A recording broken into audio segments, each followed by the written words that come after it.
Hello बच्चों, आज हम देखने वाले हैं नीट 2022 में पूछे गए कुछ बायोलॉजी के क्वेश्चंस और डिस्कस करेंगे उनके सॉल्यूशंस। ये सॉल्यूशंस बहुत इंपॉर्टेंट हो जाते हैं विद द डिस्कशन आपके लास्ट मोमेंट प्रिपरेशन के लिए। तो सबसे पहला क्वेश्चन उठाते हैं। पहला क्वेश्चन है जो है आपके पास यहाँ पे स्क्रीन पे, ये एक क्वेश्चन है रीजनिंग एंड असर्शन का। आपको पता है आपको दो स्टेटमेंट दिए जाएंगे, उनके बीच में अगर कोई कोरिलेशन बनता है तो करेक्ट है या रॉन्ग है, आपको उसके बेसिस पे चूज करना रहता है। तो see the question says that given below are the two statements, one is labelled as your assertion, एक को आपने असर्शन लेबल किया है, ओके एक को आपने असर्शन लेवल किया है, दूसरा आपके लिए R is level for the reasons. So assertion कह रहा है कि PCR basically polymerase chain reaction is used into the DNA amplification. DNA amplification आपको पता है, आपने कई बार पीसीआर टर्म को पढ़ा है और पिछले 2-3 सालों में पीसीआर एक कॉमन टर्म हो गया। आपको पता है पीसीआर को हम यूज करते थे कोविड के डिटेक्शन के लिए, है ना, कोविड डिटेक्शन के लिए पीसीआर को यूज किया जाता था। तो ये डीएनए एम्प्लीफिकेशन था कि एक्चुअली में अगर आपके पास छोटा सा कुछ अमाउंट ऑफ डीएनए है, से अबाउट अगर ये आपके पास एक डीएनए है, इसको आप बहुत ज्यादा अमाउंट में कल्चर कर सकते हो, आप डीएनए के बहुत सारे कॉपीज बना सकते हो। Making copies of your DNA is basically DNA amplification over here. So आपके पास रीजन क्या बोल रहे हैं इस डीएनए एम्प्लीफिकेशन का, कि the ampicillin resistant gene is used as the selectable marker to check the transformation. अब ट्रांसफॉर्मेशन क्या था, याद है हमारे पास एक प्लास्मिड हुआ करता था, उसके अंदर आपके पास एक जगह पे एम्पिसिलिन रेजिस्टेंट जीन होता था, दूसरी जगह पे आपके पास टेट्रासाइक्लिन रेजिस्टेंट जीन होता था। एम्पिसिलिन आर और टेटार दो जीन्स, इसमें से किसी एक पे आप अपना जीन ऑफ इंटरेस्ट इंसर्ट करते थे और वहां से आप इसको किसी भी बैक्टीरिया में इंसर्ट करते थे। एंड ट्रांसफॉर्मेशन वही है कि आपके पास जीन इंसर्ट हुआ या नहीं वो आप चेक डाउन करते थे। दोनों स्टेटमेंट एक दूसरे से अलग हैं, दोनों के बीच में कोई भी रिलेशन नहीं है, बट दोनों के दोनों स्टेटमेंट्स करेक्ट हैं, अपनी अपनी जगह पे दोनों स्टेटमेंट्स सही हैं। So in the light of the above statement choose the correct answer from the options given below. आपके पास पहला ऑप्शन ये कह रहा है both A and R are correct, but R is the correct explanation of A. अभी हमने देखा कि दोनों के बीच में कोई कोरिलेशन ही नहीं है, तो आर आपके पास करेक्ट एक्सप्लेनेशन हो ही नहीं सकता है, तो पहला ऑप्शन तो वैसे ही रूल आउट हो गया। सेकेंड ऑप्शन ये कह रहा है कि both A and R are correct, दोनों सही है, but R is not the correct explanation of A, that is why हमारे लिए सेकेंड ऑप्शन जो है वो करेक्ट हो जाता है। बाकी दो को तो देखने की जरूरत ही नहीं है, ऐसे ही बोल रहा है कि A is correct but R is not correct. हमने अभी भी प्रूफ किया कि दोनों के दोनों आपके स्टेटमेंट्स करेक्ट है। सेकंड कह रहा है कि ए इज फोर्थ कह रहा है कि A is not correct but R is correct, ये भी देखने की जरूरत नहीं है। So our correct option over here is your both statements are correct but R is not the correct explanation of A. यहां से हम निकलते हैं अपने नेक्स्ट क्वेश्चन की तरफ। नेक्स्ट क्वेश्चन जी, अगला सवाल आपको पूछ रहा है the process of translation of mRNA to the protein begins as soon as. ठीक है, चार ऑप्शंस है, यहां पे क्वेश्चन के स्टेटमेंट पे ध्यान देने की जरूरत है। सी प्रोसेस ऑफ ट्रांसलेशन आपको भी पता है, सिर्फ प्रोसेस ऑफ ट्रांसलेशन में करते कुछ नहीं है, you have this mRNA and आप इस एमआरएनए से करते क्या, अपने लिए प्रोटीन बनाते हो। एमआरएनए से क्या मिलता है, मुझे प्रोटीन मिलता है। पूरा जो भी प्रोसेस एंड होगा तो आपको at the end of the translation you will be getting the protein. But कह रहा है कि ये जो आपके पास ट्रांसलेशन का प्रोसेस है ये शुरू कब होता है या फिर स्टार्ट कब होता है। इसके चार ऑप्शंस हैं। पहला ऑप्शन देखिए, कह रहा है the small sub unit of ribosome encounters the mRNA. आपको पता है ये ribosome consist of the two सब यूनिट्स, एक लार्ज सब यूनिट आता है और एक स्मॉल सब यूनिट, और आपके बीच में आपके पास यहां से एमआरएनए का ट्रांसलेशन होता है। Say about this is your mRNA और ये आपके लिए लार्जर सब यूनिट है, इसको मैंने स्मॉलर सब यूनिट से नोट किया। सो ये कह रहा है कि ये स्टार्ट कब हो रहा है। They are saying that the process of translation of mRNA to the protein begins as soon as. Sir यहाँ पे स्टेटमेंट ध्यान देने की लिए जरूरत है, ये कह रहा है कि the process starts as soon as. चारों ऑप्शंस पढ़िए, the small sub unit of the ribosome encounters mRNA. जब आपका एमआरएनए, ये जो एमआरएनए है इसके स्मॉल सब यूनिट के साथ में इंटरेक्ट करता है तब शुरू होता है, और द लार्ज सब unit of the ribosome interacts with the mRNA, या फिर जब लार्ज वाला इंटरेक्ट करता है इस एमआरएनए के साथ में तब होता है। और द थर्ड सेज दैट कि both the sub unit join together and then bind to the mRNA. मतलब पहला कह रहा है कि छोटा वाला आएगा, आप कहिए कि आपके पास एक छोटा है, छोटा वाला एमआरएनए को बाइंड हुआ तब शुरू होता है, या फिर बड़ा वाला एमआरएनए को बाइंड होगा तब शुरू हुआ, या फिर दोनों आएंगे फिर बीच में से एमआरएनए जाएगा तब शुरू हो रहा है। फोर्थ स्टेटमेंट कह रहा है the tRNA activated the larger सब यूनिट ऑफ द राइबोसोम, और वो जब एमआरएनए को एनकाउंटर हो रहा है तब शुरू हो रहा है। इन सब के अंदर सारे के सारे ऑप्शन क्लोजली रिलेटेड है। बट अगर आपने ध्यान से पढ़ा होगा तो आपका एमआरएनए ये कह रहा है कि प्रोसेस स्टार्ट कब हो रहा है आपके ट्रांसलेशन का, तो ट्रांसलेशन का process begins as soon as your small subunit of ribosome encounters your mRNA। they're talking कि भैया प्रोसेस शुरू कब हो रहा है, तो प्रोसेस का स्टार्ट कब होगा, जब आपका स्मॉल एमआरएनए जब आपका स्मॉल आरएनए आपके एमआरएनए को बाइंड करेगा, जैसे ही इन दोनों के बीच में इंटरेक्शन होगा आपका प्रोसेस शुरू हो गया। ये वो नहीं बोल रहा कि प्रोटीन कब बन रहा है, ये बोल रहा है कि प्रोटीन बनने का प्रोसेस कब शुरू हो रहा है। तो करेक्ट ऑप्शन कौन सा आता है आपके लिए, first option. So the small subunit of the ribosome encounters as soon as mRNA, जैसे ही स्मॉल सबयूनिट आपके एमआरएनए को एनकाउंटर करेगा आपका प्रोसेस ऑफ ट्रांसलेशन शुरू हो जाएगा। ओके, बाद में आपको पता है कि पहले ये दोनों इंटरेक्ट करते हैं, first interaction is between these two, उसके बाद आपके ये आते हैं, that is your largest subunit. After that you are going to have this tRNA का इंटरेक्शन जो कि एंटीकोडॉन्स के साथ में इंटरेक्ट करता है, और फिर आपका टीआरएनए आता है। यहां से नेक्स्ट क्वेश्चन उठाते हैं। नेक्स्ट क्वेश्चन क्या कह रहा है, the next question says that the gaseous plant growth regulators is used into the plant। आपको पता है कि there are growth regulators, जैसे आपने ऑक्सिन्स के बारे में पढ़ा है, ग्लिबरिन्स के बारे में पढ़ा है, साइटोकाइनिन्स है आपके पास, वैसे यहाँ पे है कि ऐसा कौन सा है द gaseous जिसने कि कौन सा प्रोसेस शुरू कर दिया है। So the gaseous plant growth regulators are used into the plant। gaseous plant regulators को आप यूज किस लिए करते हो, for speed up the malting process और to promote the root growth, जहां से कि आपके पास ग्रोथ, आपके पास जो रूट होता है उसका ग्रोथ आप इंक्रीज करो, और रूट हेयर के फॉर्मेशन के लिए यूज कर रहे हो, और you are using it to overcome the apical dominance, उसके अपाइकल डोमिनेंस को ओवरकम करने के लिए यूज करते हो, या फिर you are using it to kill the dicotyledons weeds. आपको पता है डाइकोटिलेडन्स वीड को किल करने के लिए हम क्या यूज करते हैं, अगर आपको ध्यान हो तो यहाँ पे हम ऑक्सिन यूज करते हैं, auxin is used over here, जिसको आप 2,4-D बुलाते हो। फिर आपके पास to overcome the apical dominance, इसके लिए आपके पास ग्लिबरिन्स चला आता है। माल्टिंग प्रोसेस के लिए भी आपके पास ग्लिबरिन्स एंड साइटोकाइनेस दो यूज हो जाते हैं। सर जो प्रमोटिंग द रोथ ग्रोथ है यहाँ पे बेसिकली आप इथाइलिन यूज करते हो, आप इथाइलिन को यूज करते हो, and ethylene is one of the gaseous compound. ये क्या है, एक गैसियस कंपाउंड, और ये करता क्या है, आपके रूट ग्रोथ को क्या करता है, इंक्रीज कर देता है, रूट हेयर को, रूट ग्रेथ को, उसको क्या कर देता है, इंक्रीज कर देता है, so that transportation of water and minerals को थोड़ा सा फास्ट अप कर सके, और इसकी वजह से आपका जो प्रोसेस है वो और स्ट्रांगली होता है, transportation in the plants. Will move here from the next question. Next question कहता है आपके लिए exoskeleton of arthropoda are composed of. अब आपको पता होना चाहिए कि आर्थ्रोपोडास में आते क्या क्या है। आर्थ्रोपोडास में कॉमनली अगर हम देखें तो आपके पास इंसेक्ट्स आते हैं, आपके जितने भी इंसेक्ट्स हैं, most of the insects come under the arthropoda, and in जितने भी आपके पास आर्थ्रोपोडा के ऑर्गेनिज्म या फिर इंसेक्ट्स आपने देखे हैं उनके पास एक एक्सोस्केलेटन होता है। जैसे हमारे पास एंडोस्केलेटन है, आपने वो देखा रहेगा भूत खोपड़ी वाला समथिंग कुछ वैसा ही, तो यहाँ पे आपके पास जो है उनके पास जो स्केलेटन होता है वो उनके शरीर के बाहर होता है। Our skeleton is inside the body and they have their skeleton outside the body, और वो हार्ड रहता है। सबने कॉकरोच तो एटलीस्ट देखा रहेगा, they are also having the exoskeleton. उनके एक्सोस्केलेटन बना किस चीज से है, सी सबसे पहला ऑप्शन आता है क्यूटिन।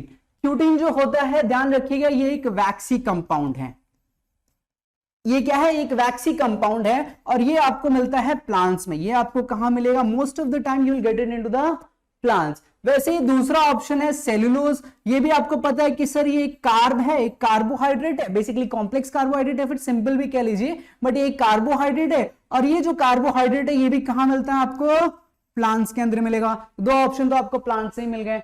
ग्लूकोजामाइन का भी वही हाल है, वो आपके पास एक कॉम्प्लेक्स है, बट काइटिन जो है, काइटिन ये जो है एक कॉम्प्लेक्स कार्ब है, और ये जो कॉम्प्लेक्स कार्बोहाइड्रेट है ये हार्ड करता है आपके एक्सोस्केलेटन को। तो जितने भी इंसेक्ट्स हैं ये कॉम्प्लेक्स कार्बोहाइड्रेट कहां मिलेंगे आपको, इंसेक्ट्स में मिलेंगे, which means chitin is found into the exoskeleton of your arthropoda. Arthropoda के एक्सोस्केलेटन में आपको क्या मिलता है, काइटिन मिलता है। दैट इज वाई उनका एक्सोस्केलेटन जो होता है वो हार्ड होता है, बाहर से आपको टफ दिखाई देता है। ओके ये तो आपके पास इसका आंसर क्या मिला आपको, क्यूटिन आपको पता है सर वैक्सी कंपाउंड है, प्लांट्स में ज्यादा देखने को मिलता है। क्यूटिन सबसे ज्यादा अगर आप देखोगे ना जो वैक्सी कंपाउंड, एलोवेरा जैसे आपके घरों के अंदर आसपास जो एलोवेरा उसको स्क्रैच करोगे तो आपको एक वैक्स मिलेगा, वो क्यूटिन होता है। सेलुलोज सारे प्लांट्स में मिलेंगे, ओके, काइटिन आपको कहां मिल रहा है? आर्थ्रोपोडास में देखने को मिल रहा है। ग्लूकोसामाइन भी आपको बेसिकली वो सेल वॉल के अंदर कंपाउंड करता है, कंटेन करता है।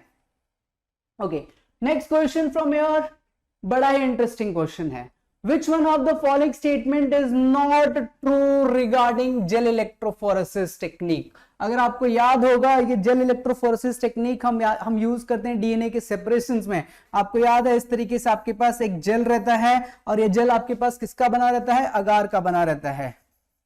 This gel is made up of agar. आपको पता है आपके पास एक साइड में आप अपने डीएनए को लोड करते हैं, your DNA is going to run from here to here. अब हियर टू हियर का क्या मतलब है? ये पॉजिटिव टू नेगेटिव रन करेगा, नेगेटिव टू पॉजिटिव रन करेगा। सबसे सिंपल बात भैया, सबसे सिंपल बात ये है कि आपका जो डीएनए है, this DNA is negatively charge. इसका चार्ज कैसा रहता है? नेगेटिवली चार्ज रहता है। तो ये कहां से कहां रन करेगा? ये नेगेटिव से पॉजिटिव की तरफ रन करेगा। तो ये कह रहे हैं कि इस आपके पास जो इलेक्ट्रोफोरेसिस का है, और ये जो भी आपके पास मूवमेंट ऑफ डीएनए है, यहाँ पे आपके पास वेल्स होते हैं और इन वेल्स के अंदर आप अपने डीएनए को लोड करते हो।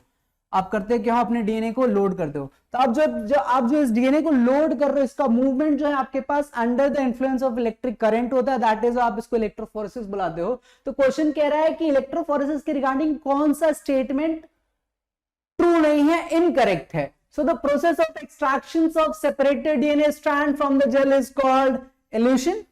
जी हाँ, आप जब इसके अंदर जब आपका डीएनए अपने मॉलिक्यूलर बेसिस पे सेपरेट हो जाएगा और आप वहां से जब उसको आइसोलेट कराओगे तो उसको आप क्या बुलाते हो? इल्यूशन बुलाते हो। You are calling it as the illusion। तो illusion is the correct one, पहला वाला स्टेटमेंट करेक्ट है। दूसरा कह रहा है the separated DNA fragment is stained by using ethidium bromide. आपका जो सेपरेटेड वन है, जो भी आपने उसको सेपरेट किया है, उसको इथिडियम ब्रोमाइड एक टाइप का आपके पास स्टेनिंग है। ये बेसिकली इथिडियम ब्रोमाइड क्या करता है ना, अंडर द यूवी लाइट, ये क्या करता है? जब आप यूवी लाइट करोगे ना तो आपके डीएनए का ऑरेंज कलर का बैंड दिखेगा आपके डीएनए का, तो उसको कलर करने के अंदर हेल्प करता है।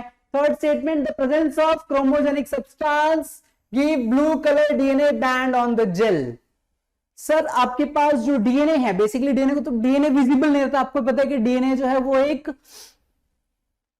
आपको भी पता है कि डीएनए जो है वो बेसिकली क्या रहता है? आपके पास कलरलेस सब्सटेंस है। डीएनए को कोई कलर है नहीं, ठीक है, तो वो कलर होता भी नहीं है। हम एक ब्लू कलर का स्टेन जस्ट डालते हैं ताकि आपको पता चले कि वो सॉल्यूशन कैसा दिख रहा है, ठीक है। तो आपके पास वो ब्लू कलर का कुछ सॉल्यूशन ऐसा दिखेगा और आपका डीएनए यहाँ पे पीछे रह जाएगा। तो दिस ब्लू कलर जो आपके पास रहता है, कि जो बैंड आपको दिखाई देता है एक्चुअली में डीएनए का बैंड होता नहीं है।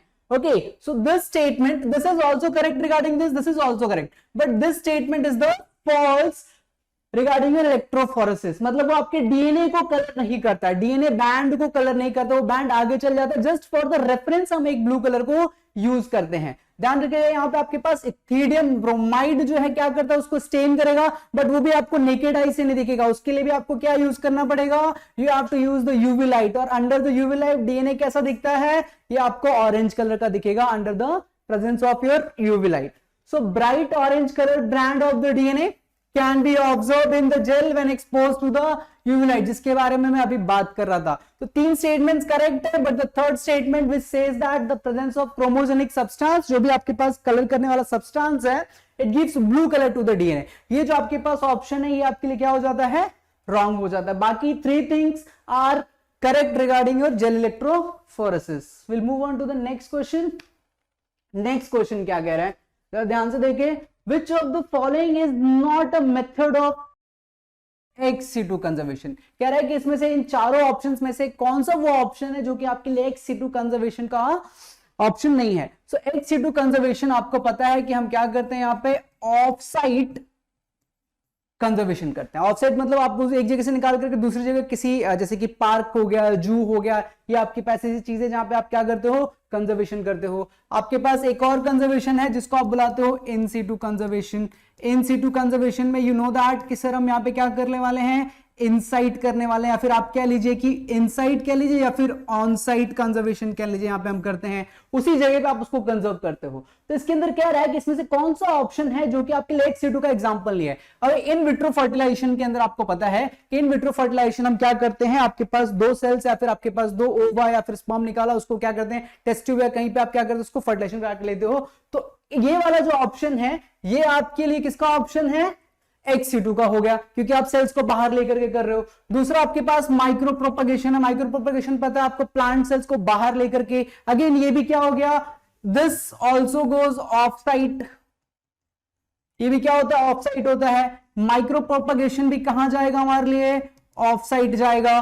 क्रायो प्रिजर्वेशन आपको पता है, it is done in your liquid nitrogen, है ना, लिक्विड नाइट्रोजन के अंदर होता है जिसका टेम्परेचर अराउंड -196 डिग्री सेल्सियस रहता है।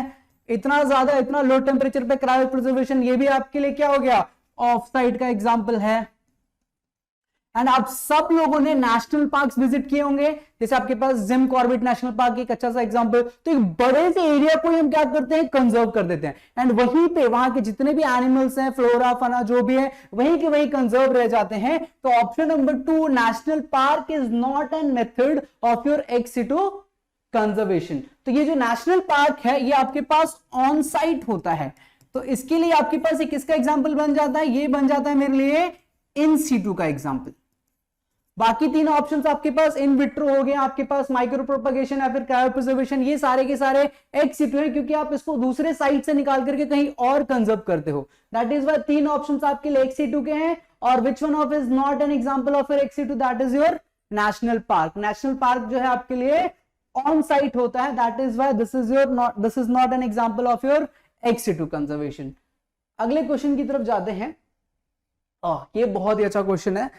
क्वेश्चन अगर ध्यान से पढ़ेंगे तो कह रहा है कि हैबिटेट का loss, habitat loss and fragmentation, इसके अलावा over exploitation, alien species invasion and coexistence, okay, coexistence sorry coextinction are causes for. ये क्या करते हैं, जैसे कि कहीं पे किसी का हैबिटेट लॉस हो गया, आपने किसी का घर ही तोड़ दिया समझो। दूसरा आपके पास है फ्रेगमेंटेशन। फ्रेगमेंटेशन ऐसा होता है कि एक बहुत बड़ा जंगल है, उसके बीच में से भैया आपकी भारत सरकार ने क्या किया, एक हाईवे रन कर दिया, तो आपके दो, आपके पास अगर कोई एक फैमिली हो क्या हो जाएगा, हाईवे के दोनों साइड में क्या हो जाएगा, डिवाइड हो जाएगा, उसको बोलते हैं फ्रेगमेंटेशन। जैसे कि आपके पास या मुंबई में you can say Mumbai Pune expressway जो बना है, इसने भी आपके पास एक फ्रेगमेंटेशन का बड़ा रीजन क्रिएट करके दिया।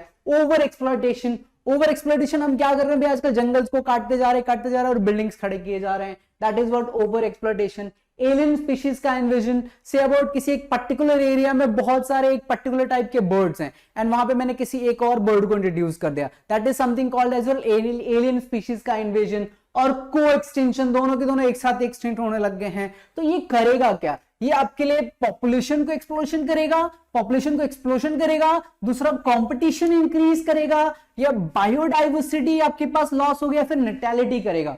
फिर आपके पास अगर आपने फ्रेगमेंटेशन किया या फिर आपके पास ओवर एक्सप्लॉयटेशन कर दिया, किसी का हैबिटेट लॉस, अभी फॉर एन एग्जांपल क्या लीजिए कि एक स्पेसिफिक बर्ड है और वो आपके बालकनी में जो है he is trying to she और they are trying to create their nest in your balcony. अभी बालकनी में से आपने उसके नेस्ट को क्या कर दिया, डिस्ट्रॉय कर दिया, उसके अंदर एग्स रख देते हैं and they were the last couple जो कि आपके लिए अपनी जनरेशन को आगे लेके जाने वाले थे। तो आपने हैबिटेट लॉस करा है, उसकी वजह से पूरा का पूरा स्पीशीज ही गया, पूरी की पूरी बायोडाइवर्सिटी की। फ्रेगमेंटेशन के साथ में भी सेम फंडा है। अगर आपके पास एक जंगल है और आपके पास गवर्नमेंट ने बोला कि बड़ा सा हाईवे क्रिएट करना है, उसने दो टाइप में पूरे के पूरे उस बायोडाइवर्सिटी को दो पार्ट्स में फ्रेगमेंट कर दिया, बांट दिया। अब ऐसा भी हो सकता है कोई ऐसी स्पीशीज हो जो कि अभी तक एक्सप्लोर ना हुई हो और हमने उसको क्या कर दिया, अपने चक्कर में पूरा का पूरा लॉस ही करा दिया। तो आपके पास इसका थर्ड ऑप्शन करेक्ट आता है, दैट सेज दैट अगर आप हैबिटेट लॉस के लिए जा रहे हो, फ्रेगमेंटेशन कर रहे हो, ओवर एक्सप्लॉयटेशन है या फिर किसी एलियन स्पीशीज का इन्वेजन हो या फिर को एक्सटेंशन है, तो ये अल्टीमेटली क्या करेंगे आपके लिए, आपकी पूरी की पूरी बायोडाइवर्सिटी को लॉस कर देंगे, पूरी की पूरी बायोडाइवर्सिटी जो है एक साथ में खत्म हो जाती है। ये कंपटीशन इंक्रीज करके नहीं देंगे, पॉपुलेशन एक्सप्लोजन वगैरह होने के चांसेस नहीं है, क्योंकि एक ही चीज बात कर रहा है। फ्रेगमेंटेशन मतलब आपने दो चीजों को अलग अलग बांट दिया है, हो सकता है वहां से नए स्पीशीज भी क्रिएट हो जाए, बट बेसिकली होता है कि आपका पूरा का पूरा बायोडाइवर्सिटी ही लॉस हो जाता है जब आप habitat loss, fragmentation and over exploitation के लिए निकलते हो। नेक्स्ट क्वेश्चन की तरफ बढ़ते हैं। ओके, अगला क्वेश्चन कह रहा है the device which can remove particulate matter, वो device which is going to remove the particular matter present in the exhaust form in an thermal power plant. ठीक है, थर्मल पावर प्लांट के अंदर अगर आपके पास ऐसा एग्जॉस्ट जो क्या कर रहा है आपके लिए पार्टिकुलेट मैटर्स को रिमूव कर रहा है, वो कौन सा है इनके अंदर से? सर एसटीपी जो है आपके पास सीवेज ट्रीटमेंट प्लांट होता है, तो ये आपके लिए कहां यूज होगा, सीवेज में। ये कहां जाने वाला आपके लिए, सीवेज में। इंसिनरेटर्स आपको पता है सर ये क्या करते हैं, आप हाई टेम्परेचर पे, at the higher temperature you are going to burn. तो सर ये पार्टिकुलेट मैटर को कम नहीं करेगा और ज्यादा इंक्रीज ही करके देने वाला है। सर दूसरा आपके पास है इलेक्ट्रोस्टैटिक प्रेसिपिटेटर्स, ठीक है। ये क्या करते हैं, जितने भी पार्टिकुलेट मैटर्स हैं उनको क्या करेंगे, उनका प्रेसिपिटेशन करेंगे। तो ये क्या करेंगे, उसको प्रेसिपिटेट करके देते हैं। एक और प्रेसिपिटेटर है जो आपके लिए कैटालिटिक कन्वर्टर है। These catalytic converters are used into the vehicles. ये कहां यूज हो रहे हैं आजकल, व्हीकल्स के अंदर यूज हो रहे हैं। बट आपके पास इसका ऑप्शन कौन सा करेक्ट होता है, electrostatic precipitators.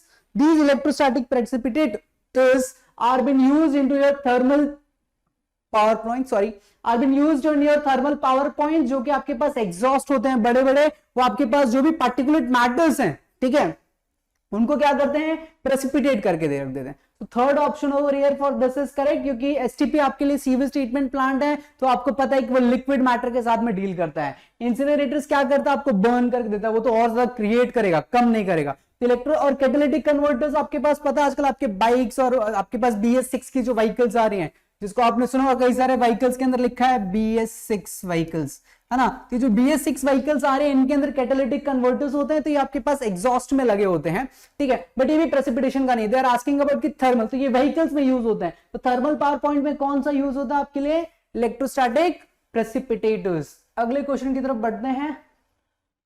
Okay, this question says that which of the following plant does not show plasticity? Plasticity कौन सा प्लांट इनमें से शो नहीं कर सकता है। सबसे पहले समझते हैं कि प्लास्टिसिटी है क्या। प्लास्टिसिटी होता है where your leaf or the plant shows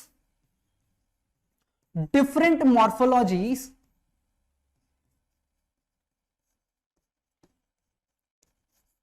in different environment। ये अलग अलग एनवायरमेंट में अलग अलग मॉर्फोलॉजी शो करते हैं। उस स्टेटमेंट को क्या बुलाते हैं, फिर उस प्रोसेस को हम क्या बुलाते हैं, प्लास्टिसिटी बुलाते हैं। से अबाउट उसका एडल्ट फेज के अंदर उसका लीफ कुछ और दिखेगा, जेवलाइन फेज में कुछ और दिखेगा, और अगर वो और भी छोटा है तो उसके आपके पास जो लीफ के शेप्स है ना वो चेंज होते हैं। That is something called as, basically leaf का मॉर्फोलॉजी चेंज होता है। यहाँ पे leaf morphology changes, leaf morphology. So leaf morphologies के अंदर देखोगे तो कॉटन हो गया, या फिर कोरिएंडर हो गया, या फिर बटरकप हो गया। These three are going to show this plasticity। इन तीनों का अगर आप जैसे कि जेवलाइन फेज में है, छोटे हैं, अभी एडल्ट नहीं है, छोटे हैं, तो इनका अलग आता है। सेम आपके पास कोरिएंडर देखिए, इन्वायरमेंट के अकॉर्डिंग भी चेंज होता है, वाटर में कुछ और शो करता है, जैसे बटरकप या फिर अदर है, ये क्या करते हैं, वाटर के अंदर अलग शो करेंगे इनका लीफ का शेप, और ऑन द टेरेस्ट्रियल अलग शो करेंगे। कॉटन जब छोटा होता है तो इसके लीफ का अलग शेप आता है, और आपके पास जब वो बड़ा होता है शेप चेंज होता है। कोरिएंडर के साथ में भी अलग है, वही फंडा है। आपने अलग अलग डिफरेंट शेप्स के कोरिएंडर के लीव्स देखे होंगे। बट मेज का जो है, मेज का लीफ आपको पता है ये एक मोनोकॉट है, तो सर ये ऐसा है, तो ये ऐसे का ऐसे ही रहने वाला है थ्रू आउट इट्स लाइफ, पूरे अपने लाइफ टाइम में ऐसे रहने वाला। तो fourth option is not and the is not which is going to show your plasticity। आपके लिए मेज जो है वो प्लास्टिसिटी शो नहीं करता है, ये आपके लिए मॉर्फोलॉजिकल चेंजेस नहीं शो करता है। फ्रॉम जेवलाइन फेज टू द एडल्ट, या फिर वहां से अगर डेड भी हुआ तो उसका शेप जो है, उस लीफ का शेप जो है, मॉर्फोलॉजी जो है वो सेम रहने वाला है, वो प्लास्टिसिटी शो नहीं करता है। तो ये तो बात हो गई प्लास्टिसिटी की। यहां से जाते हैं अगले क्वेश्चन पे। अगला क्वेश्चन क्या कह रहा है, it says which of the following statement is can not be connected to predation. Predation आपको पता है क्या होता है। प्रेडेशन का मतलब होता है भैया जहां पे एक जो है प्रे है, दूसरे को मार करके खाना है। दैट इज व्हाट द फंडा ओवर हियर। तो यहाँ पे कह रहा है, आपको पता है प्रेडेशन के अंदर एक को फायदा होने वाला है और दूसरे को नुकसान होने वाला है, उसको तो कुछ होने वाला नहीं है। तो वह एक को पूरा का पूरा बेनिफिट मिल जाएगा, दूसरा तो गए भी अपने जान से हाथ धो बैठेगा। So it help in maintaining the species diversity in the community. अच्छा, स्टेटमेंट क्या कह रहा है, which of the following statement can not be connected to the predation. Okay, so it help in maintaining the species diversity in community. This one is the correct one. Okay, ये आपके पास relate करता है predation से। दूसरा कह रहा है it might lead to the extinction of the species. Okay, बात करते हैं इसके बारे में क्या करता है। Both the interacting species are negatively impacted. Obviously, अगर predation ज्यादा हो गया कहीं पे तो extinction of the species हो सकता है। तो ये भी related है predation के लिए। से अबाउट किसी जंगल के अंदर शेर ही शेर हो गए और भाई अब सारे के सारे हिरन खा गए, तो अब सारे के सारे हिरन के predation can lead to the extension, हिरन को एक्सटेंड करा सकता है। हाँ, बट यहाँ पे जो है अभी भी हमने एक डिस्कशन किया ऊपर, अगर आप देखोगे हमने बोला था कि एक स्पीशीज को ऊपर पॉजिटिव इंपैक्ट आता है, दूसरे के ऊपर नेगेटिव इंपैक्ट। बट ये थर्ड ऑप्शन देखिए क्या कह रहा है, ये कह रहा है, देखिए दोनों स्टेटमेंट्स गलत है।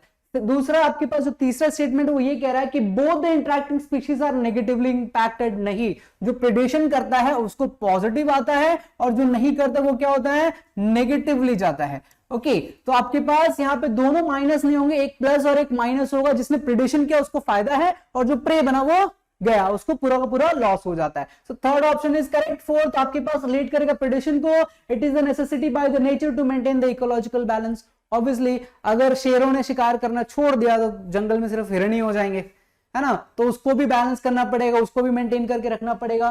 That is why it is necessity by nature to maintain the ecological balance as well. So तीन ऑप्शन हमको कहां पे रिलेट कर रहे हैं, प्रेडेशन को, थर्ड वाला नहीं, क्योंकि थर्ड ऑप्शन ये कह रहा है कि दोनों के दोनों नेगेटिवली इंपैक्ट होंगे। दोनों के दोनों नेगेटिवली इंपैक्ट नहीं होते हैं, आपके पास एक जो है वो पॉजिटिवली इंपैक्ट होता है, दूसरा आपके पास नेगेटिवली इंपैक्ट होता है।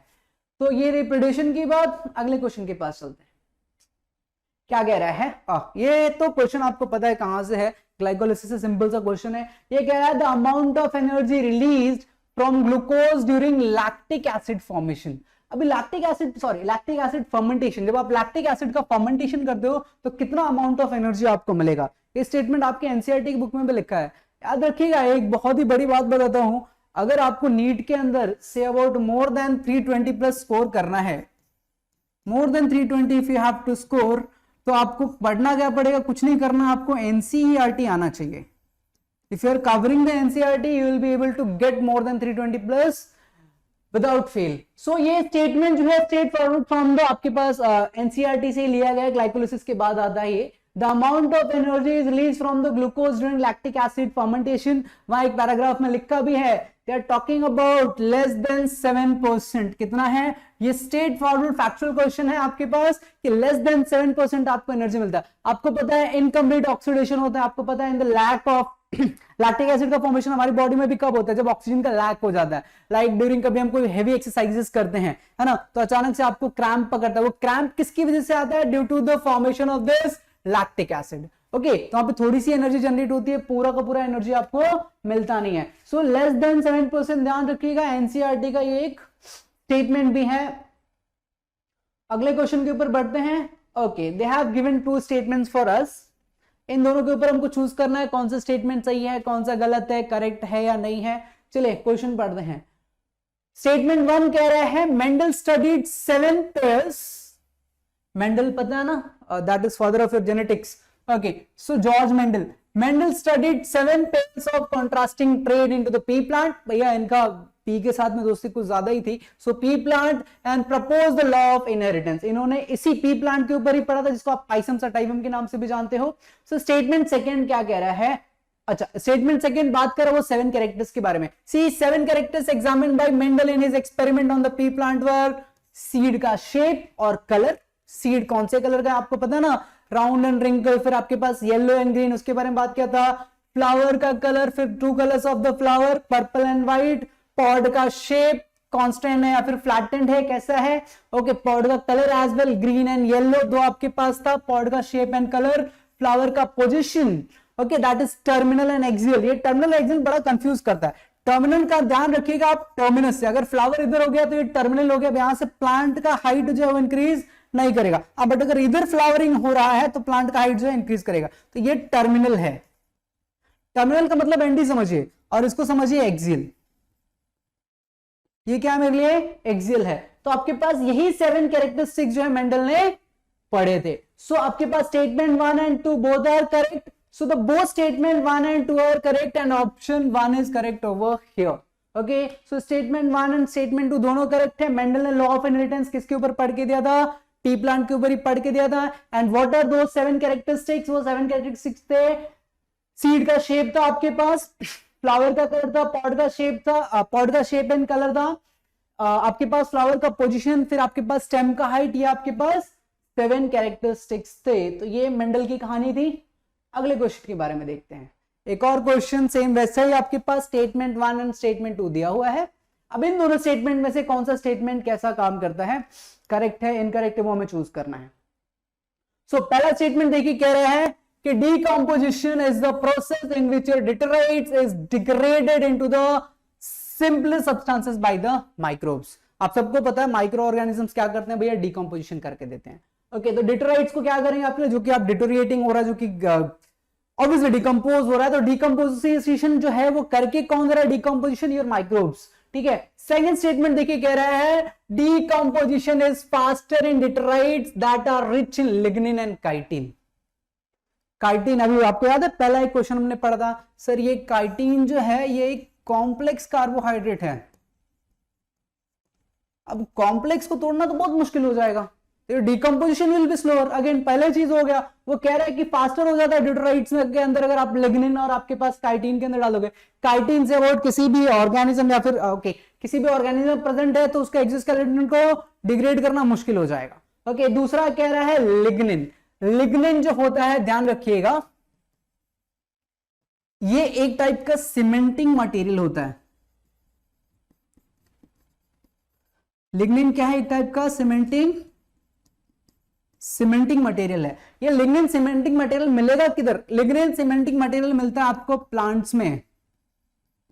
आप सब लोगों ने कोकोनट खाया है, ऊपर का जो हार्ड वाला पार्ट रहता है उसको कितने दिन भी आप अपने घर में रख दो या उसको डिकम्पोज करने के लिए रख दो, वो जल्दी डिकम्पोज नहीं होता है because of the presence of your lignin. जो हार्ड पार्ट रहता है अंदर वाला तो सॉफ्टवेयर अपन खा जाते नारियल पानी पीने के बाद। ओके बट जो लिग्निन है वो कहां ये काम कर रहा है, cementing material where it is acting as into the plant. तो सर अगर आपके पास लिग्निन और काइटिन दोनों के दोनों इतने कॉम्प्लेक्स कंपाउंड्स हैं, if they are present into the detritus, अगर डिटेराइट्स में अगर प्रेजेंट है तो भैया इसका डिकम्पोजिशन फास्टर तो होने वाला है नहीं।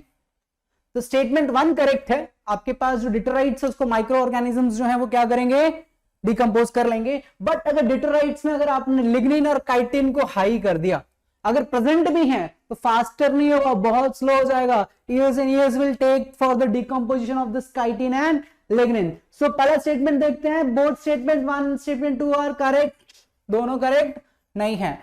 दूसरा ऑप्शन कह रहा है both statement 1 and statement 2 are incorrect. Okay एक second, both statement 1 and statement 2 are incorrect, नहीं दोनों इनकरेक्ट नहीं है। Statement 1 is correct but statement 2 is incorrect. So third option over here is the correct. पहला वाला ऑप्शन करेक्ट है, decomposition of the detritus is done by your microbes. हाँ but अगर उसी के अंदर आपने लिग्निन और आपके पास काइटिन का कॉम्पोजिशन इंक्रीज कर दिया तो फिर वो फास्ट नहीं होगा और ज्यादा स्लो हो जाएगा। So statement 1 is correct, statement 1 incorrect नहीं है। चलिए अगले क्वेश्चन के ऊपर जाते हैं।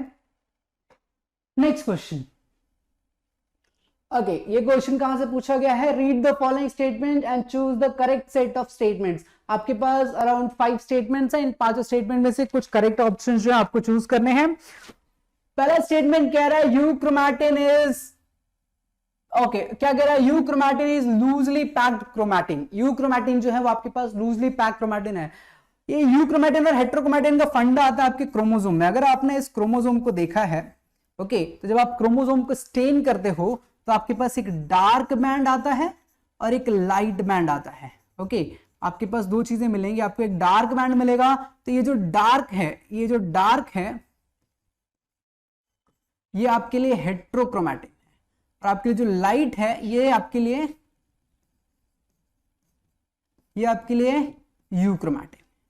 Okay so euchromatin is loosely packed, statement A is correct, ये वाला हमारे लिए करेक्ट है। Heterochromatin is transcriptionally active, sir वो टाइटली पैक्ड है, जब टाइटली पैक्ड होगा तो ट्रांसक्रिप्शन कैसे कराओगे, तो ट्रांसक्रिप्शन हो ही नहीं सकता है। Histone octamer is wrapped by negatively charge DNA in nucleosomes, हमने ऑलरेडी पढ़ा था, वो अभी थोड़ी देर पहले वो इलेक्ट्रोफोरेसिस का क्वेश्चन डिस्कस कर रहे थे। अब डिस्कस किया था कि आपका जो डीएनए होता है, योर बेसिकली डीएनए ये क्या है सर, नेगेटिवली चार्ज है। ये क्या है, नेगेटिवली चार्ज है। तो नेगेटिवली चार्ज को आप क्या करते हो, पॉजिटिवली चार्ज स्टोन ऑक्टामर के अराउंड रैप कराते हो, तो आपके पास C statement is also correct. D देखिए, histone is rich in lysine and arginine, आपको याद होगा ये आपके पास क्या है, ये दोनों arginine and lysine basic amino acid है।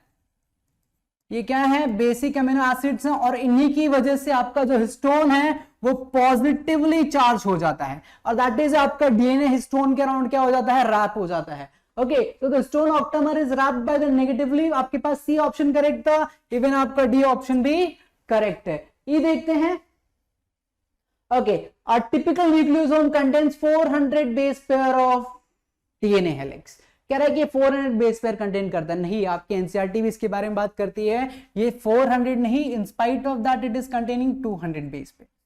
ओके, सो हमारे पास कौन कौन से ऑप्शंस करेक्ट मिल रहे हैं? ए करेक्ट मिल रहा है हमें, सी मिल रहा है और डी मिल रहा है, ए सी एंड डी। सो आप देखिए आपके पास option number 2 is correct, A C and D are correct only over here. Okay, so यहां से आपके पास करेक्ट, आपको करेक्ट ऑप्शंस मिल चुका है। देखिए euchromatin is loosely packed, देखिए आपके पास लूजली पैक्ड है, लाइटली कलर होता है जब आप क्रोमोसोम को कलर करते हो। हेटेरोक्रोमैटिन कह रहा है कि ट्रांसक्रिप्शन, अरे भाई टाइटली पैक्ड है तो एक्टिव होने का तो सवाल ही नहीं पैदा होता।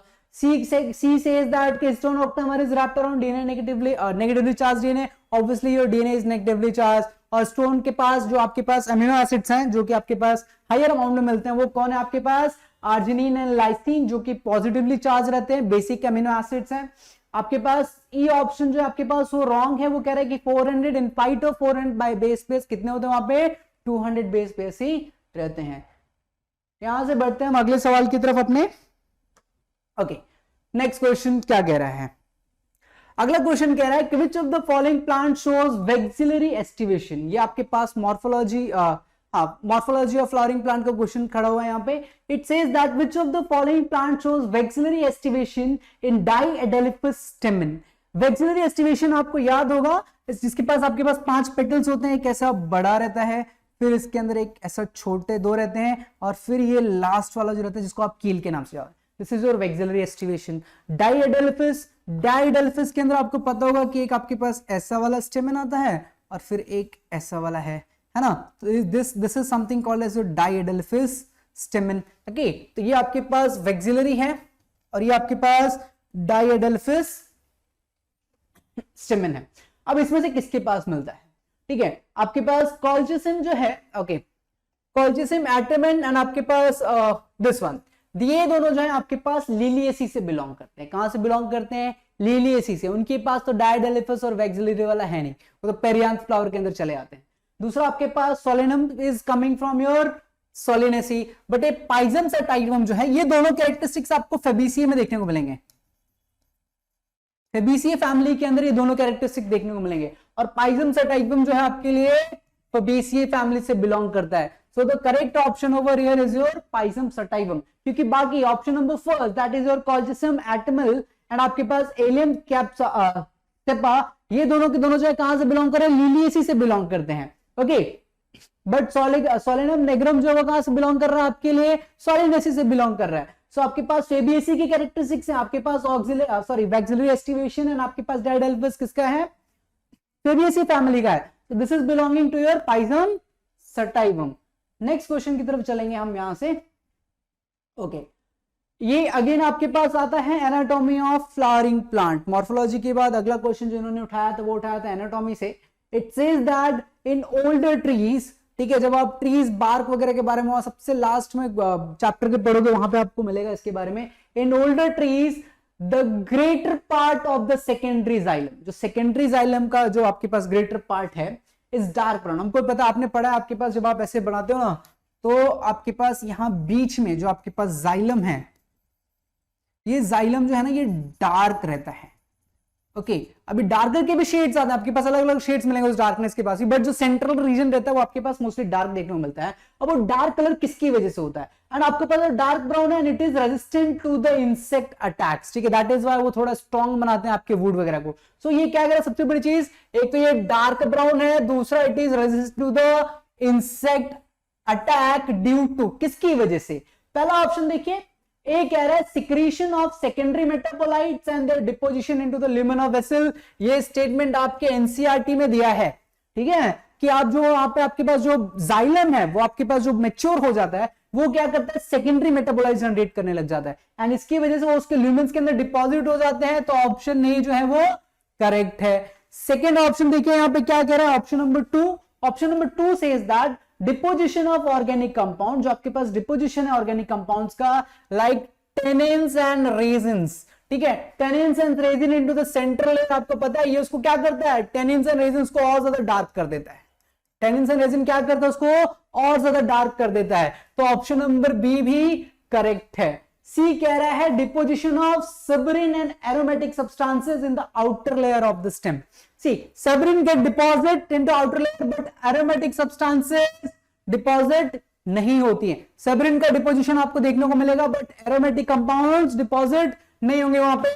तो option C is wrong. Same आप देखिए यहाँ पे डी क्या कह रहा है, टेनिन्स है, गम्स है, रेजिन्स है, ये तीनों होंगे बट चौथा जो इन्होंने बोला है ये फिर से एरोमेटिक सब्सटेंसेस, ये रॉन्ग है। एरोमेटिक सब्सटेंसेस वहां पे डिपॉजिट नहीं होती हैं और पेरिफेरी लेयर्स में तो बिल्कुल भी नहीं होंगी। तो आपके पास कौन कौन सा ऑप्शन करेक्ट मिले हैं, ए एंड बी। ओके, एक और है आपके पास E, presence of parenchyma cells, functionally active xylem elements and essential. Sir अगर आपके पास आउटर जो कि डार्क होता है ये आपके पास जाइलम फंक्शनली एक्टिव नहीं रहता है, वहां पे जाइलम इनएक्टिव हो जाता है, दैट इज वो डिपोजिशन की वजह से इनएक्टिव हो जाता है। जाइलम का मेन वर्क आपको पता है, जाइलम क्या करता है आपके लिए, आपके रूट से आपके लीव्स तक क्या करेगा, H2O का ट्रांसपोर्टेशन करता है, साथ में कुछ मिनरल्स का भी ट्रांसपोर्टेशन करके देता है। वन वे ट्रांसपोर्टेशन होता है जो जाइलम करके देता है, बट इन डिपोजिशन की वजह से वो ट्रांसपोर्टेशन नहीं कर पाता है। तो फंक्शनली एक्टिव जाइलम तो रहेगा ही नहीं, वो बोल रहे कि फंक्शनली एक्टिव है। तो आपके लिए ऑप्शन कौन कौन से मिल रहे हैं यहाँ पे, A and B are correct only. So option number 1 is correct over here. A and B only, C and D नहीं है, ई एंड ई भी नहीं है आपके पास, बी और डी तो है ही नहीं। सो आपके पास ऑप्शन नंबर 1 जो है यहां से करेक्ट आते हैं। सो इन कंसेप्ट को भी थोड़ा ध्यान रखिएगा, कई बार रिपीटेटिव आते हैं इधर उधर करके क्वेश्चंस को। अगला क्वेश्चन उठाया गया है mitotic cell division. Okay, next questions come from the cell cycle and cell division. ये क्या कह रहा है, which of the following never occur during the mitotic cell division. Mitotic cell division आपको पता है भैया, दो टाइप के सेल डिवीजन से, एक आप पढ़ते हो माइटोसिस, दूसरा पढ़ते हो आप मियोसिस। इसको आप सिंपल सा इक्वेशनल डिवीजन बुलाते हो, इसको क्या बुलाते हो, एक आपके पास इक्वेशनल डिवीजन की तरफ चला आता है, दूसरा आपके पास नॉन इक्वेशनल डिवीजन आता है, और आप इसको क्या बुलाते हो, रिडक्शनल डिवीजन। ये आपके लिए क्या आ जाता है, एक इक्वेशनल डिवीजन है, दूसरा रिडक्शनल डिवीजन है। कह रहा है कि इन चारों में से कौन सा काम जो है या फिर कौन सा जो प्रोसेस है वो फॉलो अप नहीं होता आपके माइटोटिक डिवीजन में।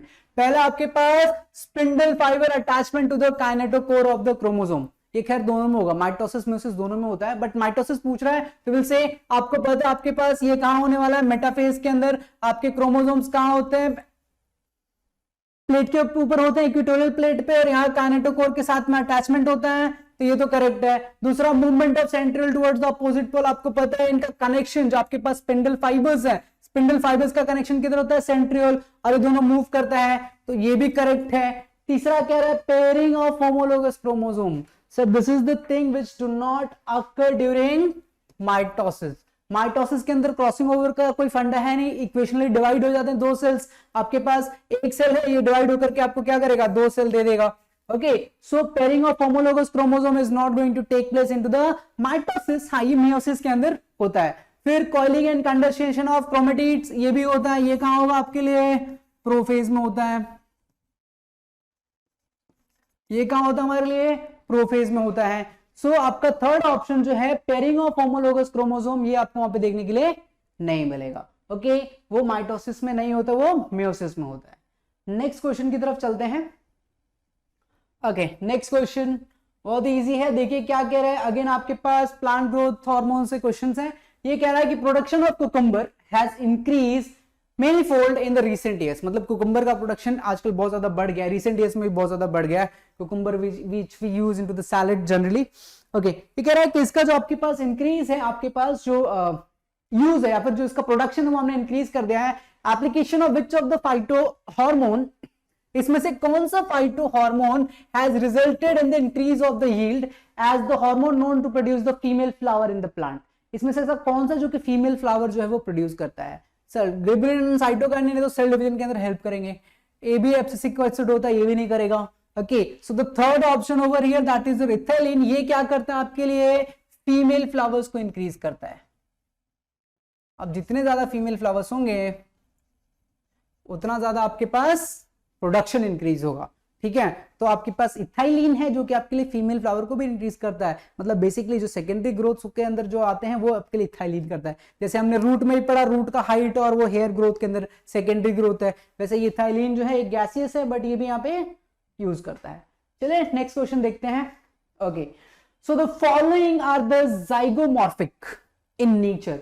अब आपको पता है ये प्लांट जो है जाइगोमॉर्फिक का मतलब है किसी भी एक उसके अंदर कटने चाहिए, है ना। दो टाइप के आपके पास फ्लावर्स होते हैं, एक तो जाइगोमॉर्फिक है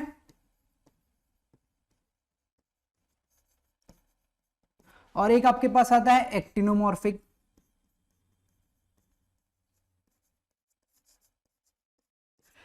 जाइगोमॉर्फिक क्या होता है, इन द एनी प्लेन आप इसको क्या कर सको, बस एक बार ही कट कर सकते हो, या तो आप इसको ऐसे कट करो लैटरली या फिर वेंट्रिकली, कैसे भी कट करो, बट आपको क्या कर सकते हो, एक ही प्लेन में आप उसको कट कर सकते हो। बट एक्टिनोमॉर्फिक फ्लावर को आप दोनों प्लेन्स में कट कर सकते हो।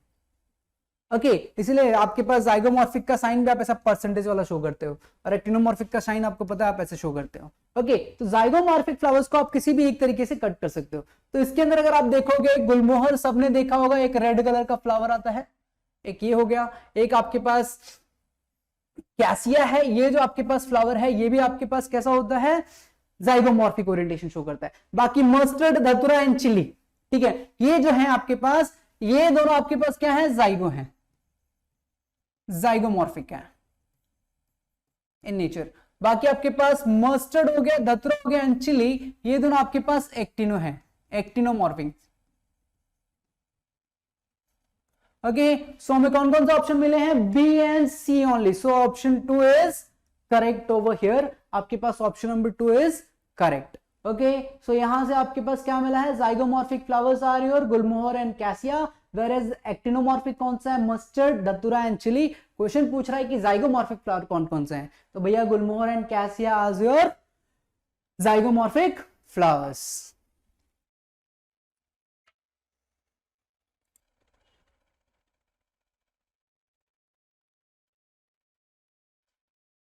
तो यहां से आगे अगले क्वेश्चन की तरफ बढ़ते हैं। आपको जाइगोमॉर्फिक एक्टिनोमॉर्फिक के बारे में कुछ नॉलेज हो गया रहेगा।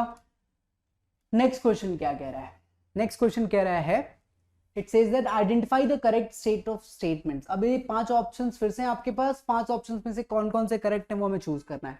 देखते हैं पहला क्वेश्चन क्या कह रहा है, the leaflets are modified into pointed hard thorns in आपके पास साइट्रस एंड बोगनविलिया। बोगनविलिया आपने देखा होगा, पिंक कलर का फ्लावर होता है। साइट्रस जितने भी आपके पास खट्टे फ्रूट्स आ जाते हैं वो साइट्रस फ्रूट्स है, जैसे नींबू is one of them, orange is one of them. Second statement कह रहा है auxiliary birds form cylinder and spirally coiled tendrils in cucumber and pumpkin. This is the correct statement. Pumpkin के अंदर वो क्या करता है, ऐसा आपके पास ऑक्सिलरी बर्ड्स और ऐसा ऐसा ऐसा ऐसा आपके पास वो हो जाता है, तो ये आपके पास कर रहा है। देन आपके पास क्या कह रहा है, stems are flattened and fleshy in opensia and modified to perform the function of leaf। सबने देखा opensia is basically we are talking about aloe vera वाली फैमिली। जितने भी आपके पास xerophytic plants हैं वो फ्लैटन हो जाते हैं, और स्टेम्स होते हैं जो क्या करते हैं आपके लिए लीफ का फंक्शन परफॉर्म कर रहे होते हैं। तो स्टेम्स लीफ हो जाते हैं और लीफ वहां पे क्या हो जाते हैं, फ्रॉन्स के फॉर्म में कन्वर्ट हो जाते हैं। This statement is also correct. Rhizophora shown vertical upward growth into the growing roots that help to get oxygen for the respiration। Obviously ये आपके पास होता है राइजोफोरा, कहां देखने को मिलेगा, जैसे आपके पास मैंग्रोव पे, मैंग्रोव के अंदर अगर आपने देखा होगा तो ये क्या करते हैं, ये आपके पास वाटर है और वाटर में से क्या करते हैं, वाटर के लिए फिर सॉइल के लीजिए, सॉइल में से ऐसे बाहर पॉइंटेड आउट जाते हैं। तो ये अपवर्ड रूट्स हैं, ठीक है, जो कि आपके पास नेगेटिव जियोट्रॉपिज्म शो करते हैं। So D option is also correct.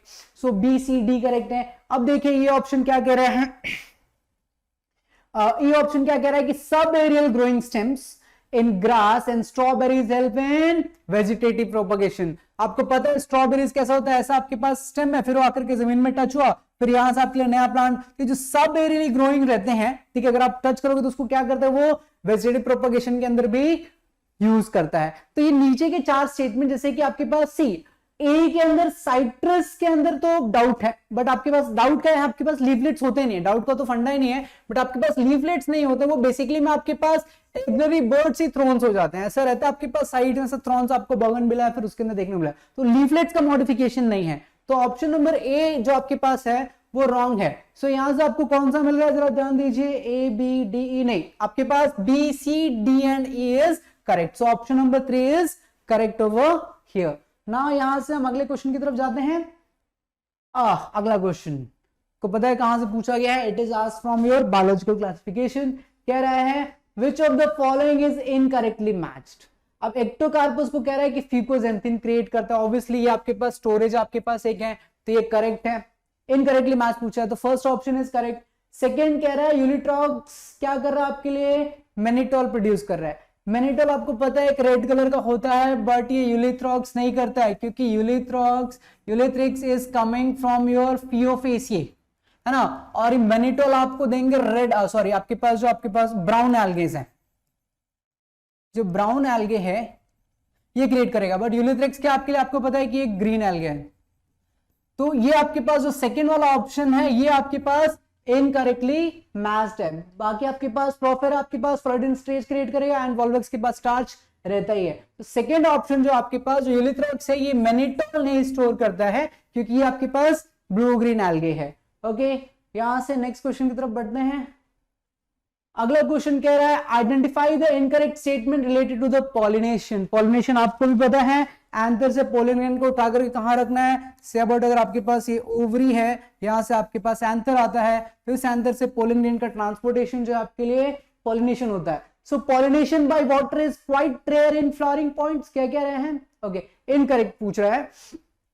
Pollination by water is quite rare into the flowering plants. Obviously ये correct है, ये rarely होता है। Even flowering वाले plants भी हैं, water वाले plants भी, जैसे आपके पास लोटस है उसके अंदर भी आपके पास water pollination नहीं होता है, लिली के पास भी water pollination नहीं होता है। तो water pollination rare है even flowering plants के अंदर, जितने भी flowering plants है। Next question कह रहा है, sorry next statement कह रहा है pollination by wind is more common among the abiotic pollination. Pollination by wind is more common among the abiotic pollination. Okay, ये भी करेक्ट है आपके लिए, ये स्टेटमेंट भी करेक्ट है कि आपके पास जितने भी एबायोटिक जैसे कि विंड हो गया फिर वाटर हो गया, बट एयर के थ्रू मोस्ट कॉमन है, मोस्टली होता है। जैसे आपके पास एयर के पॉलिनेशन के सबसे अच्छे से एग्जांपल मेज के अंदर आपको एयर पॉलिनेशन देखने को मिलता है, जहां पे आपके पास एंथर हाइटेड पे रहता है, आपके पास ओवरी नीचे रहता है, वो लंबे लंबे हो रहते हैं, इसके वो कैप्चर करते हैं। इवन व्हीट के अंदर, राइस के अंदर, स्टेपल फूड जिसके बारे में हम बात करते हैं, वो विंड पॉलिनेशन करता है। तो ये मोस्ट कॉमन है। Flower producers fall order to attract flies and beetles to get pollinated. Okay, they do. They create smells. Smells की वजह से भी वो क्या करते हैं? अट्रैक्ट करते हैं। तो थर्ड ऑप्शन भी करेक्ट के अंदर आता है। फोर्थ स्टेटमेंट देखिए, moths and butterflies are the most dominant pollinating. See, they do. Moth भी करता है, आपको याद होगा कैसिका फैमिली के अंदर, कैसा के अंदर जाके रहता है, फिर वो बाहर निकलता है, उस चक्कर में वो क्या करता है? उसको पोलिनेट करता है। बटरफ्लाइज भी पॉलिनेशन करती हैं, बट दे आर सेइंग कि डोमिनेंट पॉलिनेटिंग एजेंट है अमंग द इंसेक्ट्स। इंसेक्ट्स के अंदर सबसे ज्यादा डोमिनेंट पॉलिनेटिंग एजेंट है भैया आपके लिए हनी बीज। हनी बीज क्या करती हैं आपके लिए? सबसे ज्यादा पॉलिनेशन कॉज करके देती हैं। तो आपके लिए ऑप्शन नंबर फोर्थ जो है वो इनकरेक्ट है, बट मेरे लिए करेक्ट ऑप्शन कौन सा है? फोर्थ, क्योंकि दे आर आस्किंग कि इनकरेक्ट स्टेटमेंट कौन सा है। तो correct option for us will be the fourth. बाकी तीनों सही है, बट फोर्थ ऑप्शन गलत है। यहाँ पे मॉथ एंड बटरफ्लाई इंसेक्ट्स के अंदर आपके पास डोमिनेंट नहीं होते हैं, बट डोमिनेंट कौन होता है हमारे लिए? हनी बी होता है। Honey be most of the pollination cause into the insect family. चलिए आगे जाते हैं। अगला क्वेश्चन कह रहा है identify the incorrect statement. Okay, ये क्वेश्चन शायद रिपीट हो गया वापस से, अभी हमने डिस्कस किया, जहां पे आपके पास मॉथ एंड बटरफ्लाइज था। पीपीटी इधर उधर थोड़ी सी हो गई। चलिए आगे जाते हैं। Okay, next question says that, फिर से दो स्टेटमेंट है आपके पास, अगेन फ्लावरिंग एंड पॉलिनेशन। देखिए पॉलिनेशन से भी क्वेश्चन पूछते हैं नीट के अंदर। ध्यान दीजिए, कह रहा है cleistogamous flowers are invariable autogamous. Cleistogamous flowers are invariable autogamous, सोचना पड़ेगा, क्योंकि क्लेस्टोगैमस फ्लावर्स तो ओपन ही नहीं होते हैं। दीज फ्लावर्स, ये जो फ्लावर्स हैं, दे डू नॉट ओपन। भैया जब ओपन ही नहीं होगा तो आप वेरिएबिलिटी या फिर इनवेरिएबल के अंदर तो कुछ सवाल ही नहीं पैदा होता है। So cleistogamous flowers are invariable autogamous, ये स्टेटमेंट करेक्ट नहीं है। Cleistogamous is disadvantages as there is no chance of cross pollination. Obviously ये एक उनके पास क्या है, वो क्लोज रहते हैं, वो ओपन ही नहीं होते हैं, तो क्रॉस पॉलिनेशन होगा ही नहीं। जब फ्लावर खिलेगा ही नहीं तो आप किसी और का एंथर ला करके, सॉरी किसी और का पोलिन उस फ्लावर पे डाल ही नहीं सकते हो। So the cleistogamy is a disadvantage as there is no chance of the cross pollination. So this statement is correct, this statement is wrong.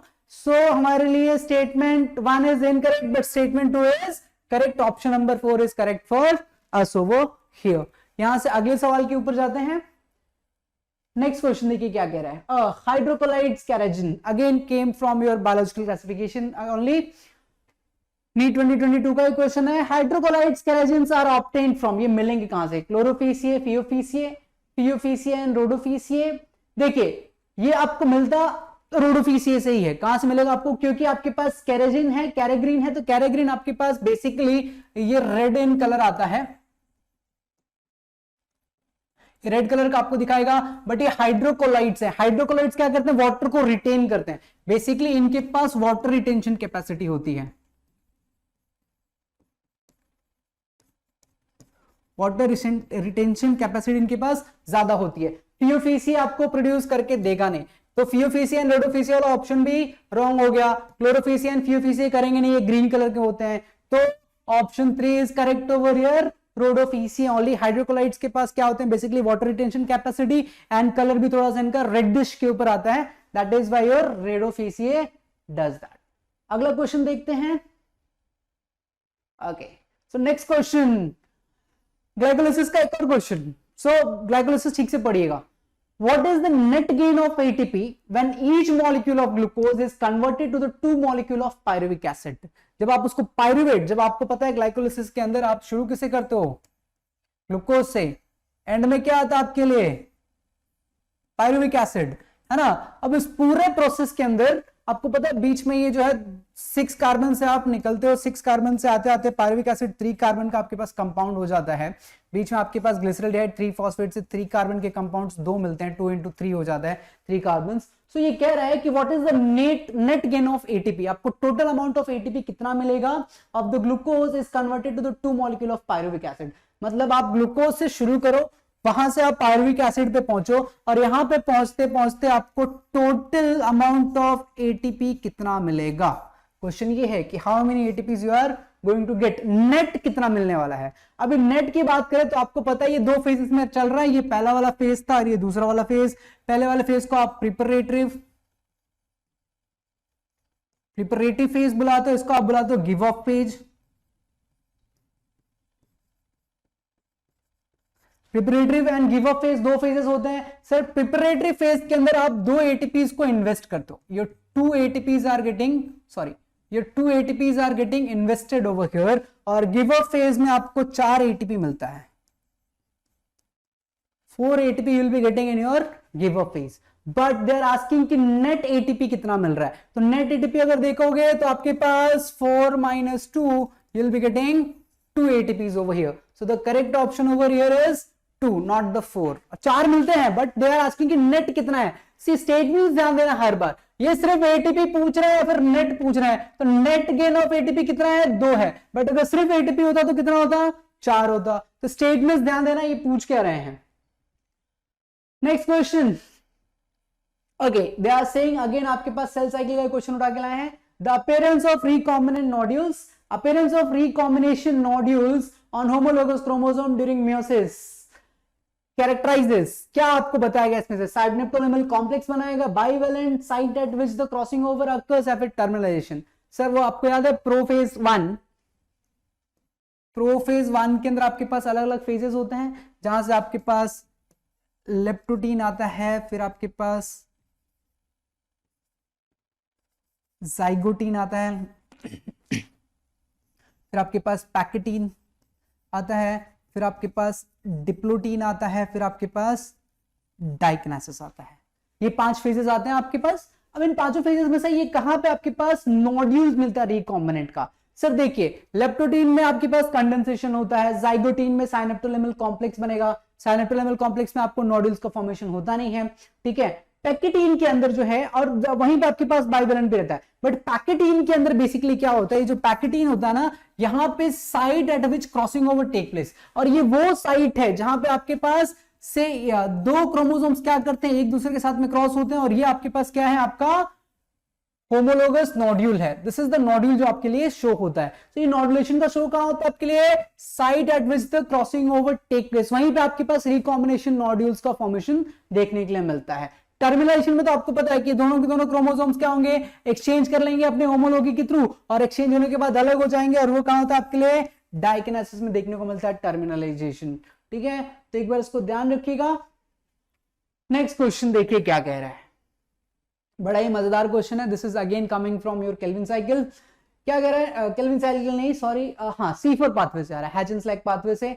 क्या कह रहा है, statement 1, the primary CO2 acceptor in C4 plant is phosphoenol pyruvate. C4 plant के अंदर जो आपके पास primary acceptor होता है CO2 का, जो कि CO2 को एक्सेप्ट करता है, वो कौन है, फॉस्फोइनोल पायरुवेट। इन जनरली हम इसको PEP के नाम से भी जानते हैं, phosphoenol pyruvate, and is found in the mesophyll cells. आपको पता है ये बेसिकली C4 प्लांट क्या करते हैं, एक आपके पास मेसोफिल सेल रखते हैं और उसके नीचे क्या रखते हैं, बंडल शीट सेल। तो आपके पास यहाँ पे मेसोफिल सेल्स, MC से करता हूं, और आपके पास दूसरा क्या है, बंडल शीट सेल्स। ठीक है, तो कह रहे हैं यहाँ पे the statement says that the primary CO2 acceptor in C4 plant is PEP, phosphoenol pyruvate, and is found into the mesophyll cells. कहां मिलता है आपको, मेसोफिल सेल्स में। ऑब्वियसली यहीं पे आपको क्या मिलेगा, PEP मिलता है, फॉस्फोइनोल पायरुवेट। ये आपके पास क्या करता है, ये भी 3 कार्बन कंपाउंड है।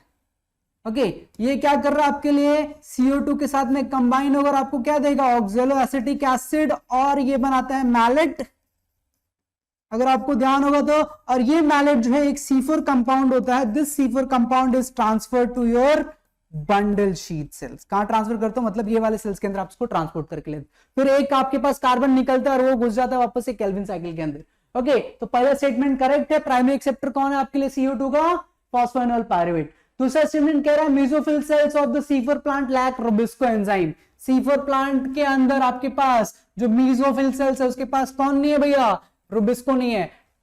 जानबूझ के तो रुबिस्को निकाला है हमने, क्योंकि अगर रुबिस्को रखेंगे तो आपका वो ऑक्सीजनेस एक्टिविटी भी शो करेगा। सो एफिकेसी को इंक्रीज करने के लिए हमने क्या किया, रुबिस्को को निकाल दिया। अगर रुबिस्को को यहां रखेंगे तो वो क्या करेगा, वापस से O2 के साथ में रिएक्ट करेगा और हमका घाटा हो जाएगा, तो हमें वो लॉस चाहिए नहीं। That is why we have remove that RuBisCO from the mesophyll cell, और उसको कहां डाला हमने, बंडल शीट सेल में। दोनों के दोनों स्टेटमेंट्स करेक्ट हैं। Both statement 1 and 2 is correct over here. Okay, क्योंकि हमारे पास प्राइमरी एक्सेप्टर कौन है, CO2 का, वहां पे primary acceptor is your phosphoenol pyruvate, and आपके पास वो क्या करता है, phosphoenol pyruvate plus CO2 oxalo acetic acid, फिर उसको मैलेट में कन्वर्ट करके बंडल शीट सेल में आप भेज देते हो। उसके बाद आपके पास मेसोफिल सेल के अंदर जो आपके पास है C4 प्लांट्स में, रुबिस्को को हम निकाल करके कहां डाला है, उसको हमने बंडल शीट सेल्स में डाला है। तो both statement 1 and 2 are correct. Will move on to the next question. Next question क्या पूछ रहे हैं, ग्रिडलिंग एक्सपेरिमेंट। ग्रिडलिंग ने जो एक्सपेरिमेंट किया था वो क्या था, ठीक है, basically was performed by a plant physiologist to identify the plant tissue through which, इन्होंने वो कौन सा एक्सपेरिमेंट किया था और उस एक्सपेरिमेंट के थ्रू कौन से प्लांट टिश्यू को ढूंढा गया था। ठीक है, ग्रिडलिंग ने क्या किया था, बेसिकली इन्होंने फ्लोएम को ढूंढा था। इन्होंने क्या किया था, ये फाइंड आउट द फ्लोएम, और फ्लोएम के थ्रू होता क्या है भैया, वाटर का ट्रांसपोर्ट, फूड का transport, both water and food transportation, और osmosis is observe. Sir basically phloem उन्होंने जब ढूंढा था तो उनको क्या मिला था कि ये फूड का ट्रांसपोर्ट करता है, और इट डज वाटर का ट्रांसपोर्टेशन आल्सो, बट मेनली जब ग्रिडलिंग के एक्सपेरिमेंट में किया गया था तो उन्होंने क्या ढूंढा था, according to them phloem is involve into the transportation of food. वो याद है, even you also do that. ऐसा एक वुड है, उसके ऊपर अगर आप रस्सी बांधो तो ये बल्ज आउट हो जाता है, ये वाला साइज है ना, ये वाला साइज, इसकी वजह से फ्लोएम, वो ग्रिडलिंग वाला एक्सपेरिमेंट था। तो उनके एक्सपेरिमेंट के थ्रू हमको क्या फाइंड आउट हुआ था कि भैया आपका फ्लोएम जो है, फ्लोएम टिश्यू उन्होंने फाइंड आउट किया था, and phloem tissue mainly involve किसके अंदर है, ये फूड के ट्रांसपोर्टेशन के अंदर इन्वॉल्व रहता है। चलिए अगला सवाल देखते हैं, सेक्स डिटर्मिनेशन का सवाल है, जेनेटिक्स से वापस से। क्या रहा है कि XO type of sex determination can be find out. अगर आपको याद है हमारे पास अलग अलग है, जैसे कि आपके पास XX XY आपके पास एक आता है, दूसरा आपके पास XX XO आता है, फिर आपके पास ZZ ZW आता है ना, ये तीन आपने मेनली पढ़ा हुआ है। सर XX XY आपके पास मेनली हम डिस्कस करते हैं मैमल्स वगैरह के अंदर आपको देखने को मिल जाता है। अब ये पूछ रहे हैं कि XX ये आपके पास बेसिकली एनिमल से मैमल्स में देखने को मिलता है, ये आपको कहां देखने को मिलता है, बर्ड्स में। ओके, तो बर्ड्स में तो ये ऑप्शन निकल गया आपके पास, ठीक है। इंसेक्ट्स वगैरह के अंदर फिर मेनली आपके पास not into the insects, basically आपके पास मैमल्स के अंदर ये देखने को मिलता है, तो मंकी भी निकल गया यहां से, ओके, बर्ड्स भी निकल गया। ड्रोसोफिला एक इंसेक्ट है, बट ड्रोसोफिला के अंदर भी एक्स वाई वाला ही फंडा आता है, तो ये भी निकल गया। Grass hopper is the one जहां पे आपको क्या देखने को मिलता है, एक्सो मेनली इंसेक्ट के अंदर आता है। ओके ये आपको कहां पे देखने को मिलता है, ग्रास होपर्स में X O type of sex determination देखने के लिए मिलता है, जहां पे आप एक्स ओ को डिटरमाइन करके लेके आते हो। चलो आगे चलते हैं सेक्स डिटर्मिनेशन से। ओके क्वेश्चन आता है आपके पास वाटर ट्रांसपोर्टेशन से। क्वेश्चन क्या कह रहा है, बहुत इजी है, addition of more solutes in the given solution. अगर आप किसी भी सॉल्यूशन के अंदर से अगर आपके पास एक सॉल्यूशन है, ये कुछ तो भी आपके पास सॉल्यूशंस है, and I am adding more solutes to it. If I add more solutes to it, they are saying that addition of more solute to the given solution, ये करेगा क्या, it is going to raise the water potential, water potential को increase करेगा, water potential increase करेगा। दूसरा कह रहा है लोअर द वाटर पोटेंशियल। तीसरा कह रहा है makes the water potential zero. Fourth option says that no effect on to the water potential at all. Sir water potential high कब होता है, जब वाटर प्योर हो। क्या कर रहा है water, when your water is pure, when your water is pure, इसका जो वाटर पोटेंशियल है वो हाई रहेगा। बट आप यहां पे ऐड कर रहे हो solute, while adding on the solute आप वाटर को और इंप्योर कर रहे हो, तो जब इंप्योर करोगे तो ऑब्वियसली आप क्या करोगे, उसके वाटर पोटेंशियल को लो कर दोगे।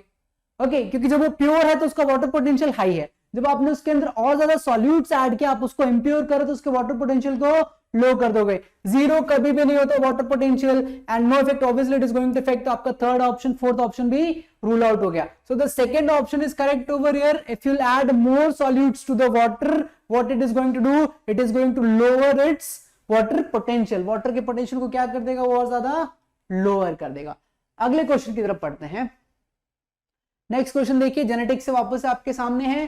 कह रहा है if geneticist uses a blind approach for sequencing the whole genome. देखिएगा ये होल जीनोम सीक्वेंसिंग करने वाले हैं। They are going to do the whole genome sequencing of an organism followed by assignment to function of the different segments. The methodology adopted by him is called as. अब इसमें से कौन सा methodology जो है वो होल जीनोम सीक्वेंसिंग के लिए यूज करने वाला है।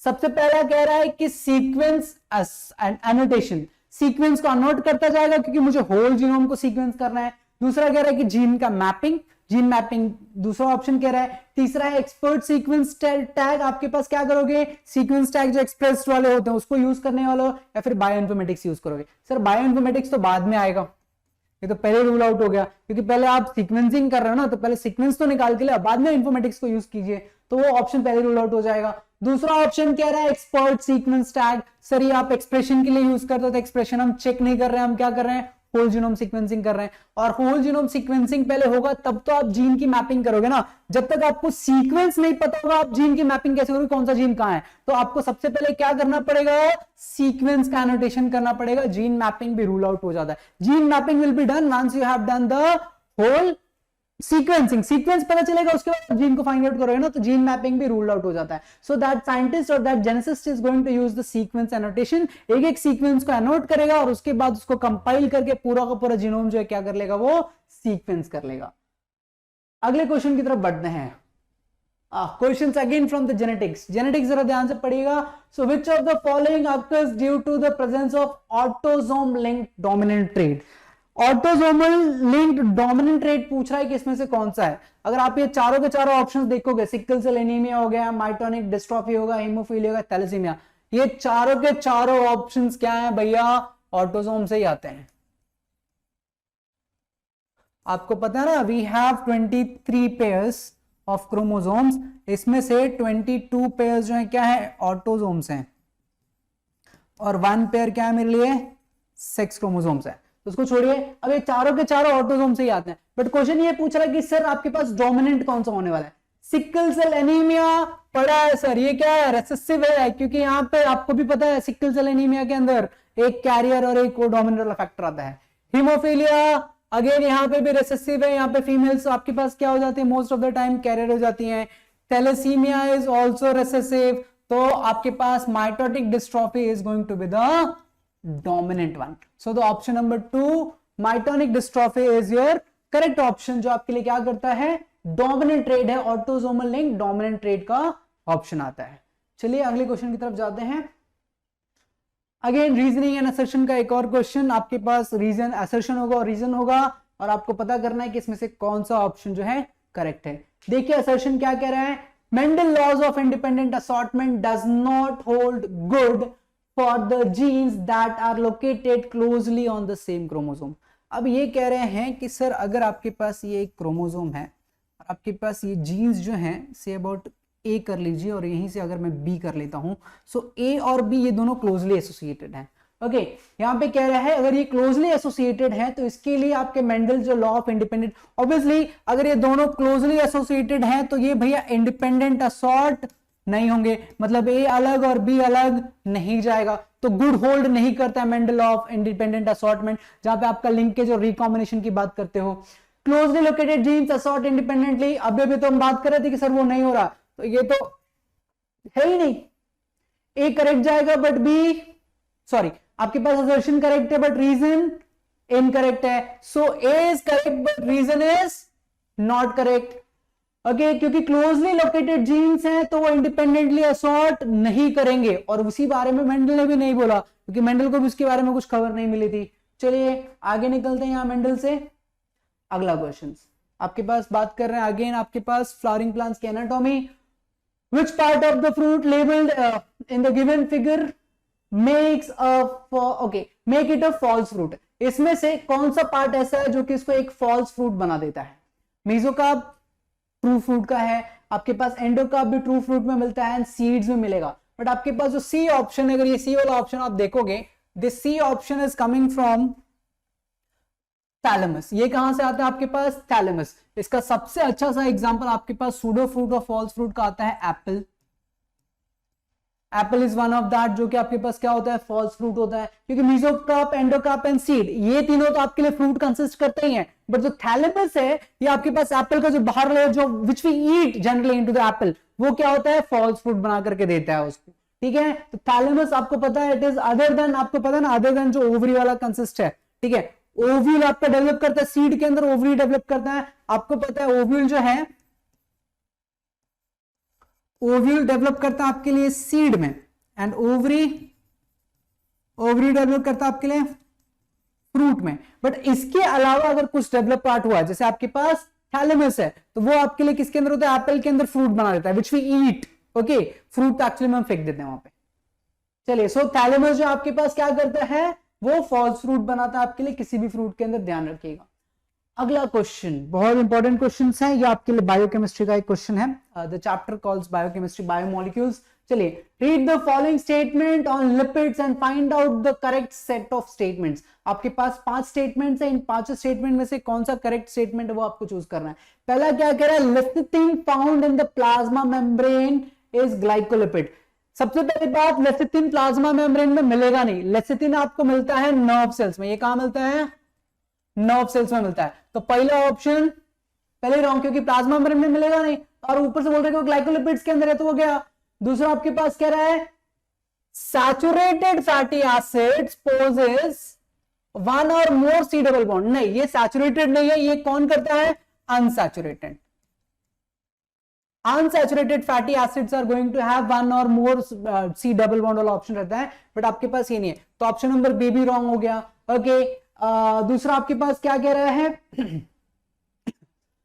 सी ऑप्शन देखिए। Okay, gingelly oil has low melting point hence they remains oil into the winter. ये करेक्ट है, क्योंकि इनका लो मेल्टिंग पॉइंट है तो ऑयल रह जाते हैं at the winter. Second option अगर आप देखेंगे यहां से, sorry, D option, lipids are generally insoluble in water but soluble in some organic solvent। obviously lipids नहीं, बट कुछ organic solvents के अंदर solubilize हो जाते हैं, तो डी ऑप्शन भी करेक्ट है। when fatty acid is esterified with glycerol monoglycerides are formed, A option भी करेक्ट है। सो शुरू के दो ए एंड बी रॉन्ग है, बट आपके पास C, D and A is correct, so option number third is correct over here, C, D and A is the correct only. Okay, will move on to the next question. Transposons can be use during which of the following. आप transposons को कहां पे use करते हो? ठीक है, आपके पास 4 options हैं। एक आपके पास पॉलीमरेज चेन रिएक्शन है, पीसीआर अभी हमने शुरू of the starting of the session में डिस्कस किया था। उसके बाद आपके पास जीन का साइलेंसिंग है, जहां पे कि आप जीन को साइलेंस करते हो, उसको आगे फर्दर ट्रांसलेशन या फिर ट्रांसक्रिप्शन होने नहीं देते हो, that is what gene silencing. Then आपके पास autoradiography and gene sequencing. Gene sequencing के अंदर ट्रांसपोजन्स यूज होने वाले हैं नहीं, ठीक है, वहां पे कुछ यूज है नहीं, ऑटो रेडियोग्राफी के अंदर भी यूज नहीं होता, पीसीआर में भी यूज होने वाला है नहीं। तो जीन साइलेंसिंग के अंदर आप क्या करते हो, ट्रांसपोजोन्स को यूज करते हो, वो जाएंगे और जीन को क्या कर देंगे, साइलेंस कर देंगे, जीन को ट्रांसक्रिप्शन या फिर ट्रांसलेशन होने से क्या करते हैं, वो रोक देते हैं। सो option number 2 is the correct, that is your gene silencing. Next question says that which of the okay while explaining interspecific, ये आपके interactions के बारे में बात करने वाला है। okay while explaining interspecific interactions, sir interspecific है आपके पास, ध्यान दीजिएगा, interspecific interactions of the population आप क्या करते हो, पॉजिटिव साइन रखते हो जिसको कि बेनिफिशियल है, मतलब जो उसको कि बेनिफिट हो रहा है उसको आप क्या कर रहे हो, पॉजिटिव साइन दे रहे हो, एंड जिसको हार्म हो रहा है वही है ना, हाँ, and determine as the zero sign assign जिसको कि इंटरैक्शन, जिसको कि कुछ भी नहीं हो रहा है, डिटरमाइंड इंटरैक्शंस, डिटर्मिनल मतलब आपको यहाँ पे क्या हो रहा है, उसको हार्म हो रहा है, हार्म हो रहा है तो आप उसको नेगेटिव देते हो, और नो इफेक्ट है, उसके ऊपर कुछ इफेक्ट ही नहीं पड़ रहा है तो आप उसको क्या कर रहे हो, जीरो असाइन करते हो। Okay, these are the thing, benefit है तो पॉजिटिव, अगर उसको हार्म हो रहा है, उसका प्रेडिशन हो रहा है तो आप उसको नेगेटिव, और कुछ इफेक्ट नहीं तो आप जीरो से असाइन करते हो। क्वेश्चन कह रहा है, आप देखिए, which of the following interactions can be assigned positive for one specific and negative for the another specific involved into the interaction? इन चारों में से किसको आप एक को पॉजिटिव दोगे और एक को नेगेटिव दोगे, इसमें से किसके अंदर, मतलब कौन से दो इंटरेक्शंस होंगे, दो लोग होंगे जिसके अंदर एक को पॉजिटिव होगा, मतलब एक को फायदा होगा, दूसरे को घाटे होने वाला है। ठीक है, अब प्रेडेशन ही देख लीजिए, सबसे पहला ऑप्शन ही आपको मिल गया प्रेडेशन। प्रेडेशन के अंदर जो प्रेडेटर होता है उसको फायदा होता है और जो प्रे होता है उसका घाटा होता है। एमल्सिज्म के अंदर आपके पास पॉजिटिव एंड जीरो, कमल्सिज्म के अंदर नेगेटिव एंड पॉजिटिव आता है, कंपटीशन में दोनों नेगेटिव हो जाते हैं। So predation is the correct option over here. दोनों के दोनों में के अंदर क्या हो जाता है, एक को फायदा होगा दूसरे को घाटा हो जाएगा। ओके, सो ये आपके पास प्रेडेशन का आता है जहां पे आपके पास एक को फायदा होता है दूसरे को घाटा होता है। ओके, सो आज के में यहीं पे रुकते हैं, नेक्स्ट सेट ऑफ क्वेश्चंस कल सॉल्व करेंगे।